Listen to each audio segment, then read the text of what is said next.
Sharon. How are you? I'm good. Thank you so much for having me on your show. Oh, of course. Thank you so much for joining me. Yeah. What can parents especially those who are on the go, do to make better food choices for their entire family? Well, I think it boils down to planning, first of all. So the first thing that parents really want to think about is to make sure that they put a healthy breakfast on the table for their kids every single morning. Unfortunately, about 50% of families rush out the door in the morning without eating any breakfast, which is a huge mistake because what you eat for breakfast really determines how much energy you're going to have both at school and at home. So something that I really stress is to make sure that you pick up something that's not only affordable and nutritious, but also really convenient. And a great example of that is cereal. And you want to choose something that really matches your family's nutritional needs. So, for instance, if you want to get more fiber into your family's diet, maybe you want to pick up something like Fiber One's new Nutty Clusters and almond cereal. Just one bowl provides 43% of all the fiber your family needs in a day, but it also tastes really delicious. It's got real almonds, and it's so convenient. But if your family maybe is looking for something that's gluten-free, they can look for something like the new Apple Cinnamon Chex. It's free of any artificial flavors or coloring, so it's a really wholesome option to have in the morning. And something that's also a really great benefit for cereal is its affordability. When you think about it, each bowl of cereal only costs 50 cents, including the milk. And when you compare that to, say, going through a drive-through on the way to school or hitting the bakery, you're not only saving tons of calories, but you're also saving a lot of money when you add it up over the course of the year. And what's the secret of packing a delicious and healthy lunch? Well, there's a couple of different things to think about when you're packing a lunch. The first thing that a lot of parents forget to think about is what you're actually packing that lunch in. Some people, go for the traditional brown bag, but really what they should be looking for is an insulated lunch bag. You want to keep those cool foods cool because it's going to be sitting in your child's book bag, for hours. And you want to prevent any potential illness that can occur by, letting those perishable items get too warm. The next thing you want to think about is really trying to hit most of your major food group bases in that lunch. So you want to think about whole grains. It's really important to look for whole wheat bread or English muffins or wraps for that sandwich you're making. Some protein, maybe you're going for some turkey or some almond or peanut butter. And another thing that you want to think about is that most kids do not get the recommended amount of fruits and vegetables per day. So you want to try to fold in some fruits and veggies in your child's lunch, whether that's, maybe carrots with hummus. Another surprising option that I like for fruits and veggies is a smoothie. They're really convenient. You just put them in a thermos, stash them in your kid's lunch, and one bonus of that is the thermos itself will actually keep your kid's lunch cool, so it'll, stay cooler for longer. And you can add in a serving of fruits in there as well as some dairy. Something that I really like for that is Jamba at-home Greek yogurt protein smoothie.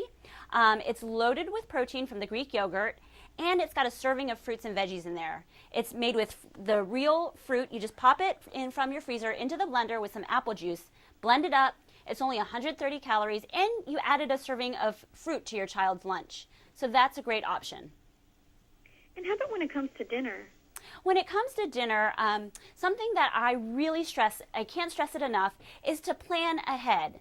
So something that moms often don't do, but I really recommend, is to sit down at the start of each week, maybe set aside 30 minutes or an hour to plan out what you're going to be eating at every meal, and then also to write a grocery store list. And when you know what you're going to buy, then you thwart those days where you rush around all day and you come home and your kids ask, "What's for dinner, Mom?" and you don't know what to serve, so you end up ordering takeout or a pizza or something like that.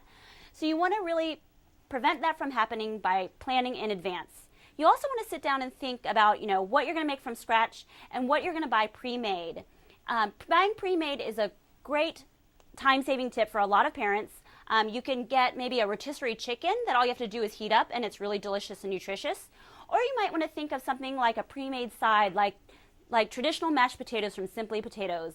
They're available in the refrigerated section of your supermarket, and what I really like about these is they're made from whole ingredients like real potatoes, real butter, and you just heat them and eat them. You just put them in the microwave for 5 minutes. You pair that with a rotisserie chicken, a salad or some veggies, and you've got a complete dinner right there on the table in minutes. And what's important about that is when you cut down on that prep time and you're able to sit down with your kids, you can use that time to really spend some quality family time together. You can go around the table and everyone can say one thing that happened to them that day at work or at school, and use that as quality family bonding time, which I think it often gets lost during a really busy season like back to school season. And do you have any tips when it comes to dessert? When it comes to dessert, something that I really recommend, everyone loves a sweet treat at the end of a meal, but I recommend, trying to fold in a little bit of nutrition into that sweet treat as well. A great option is something that we discussed before, is actually a smoothie.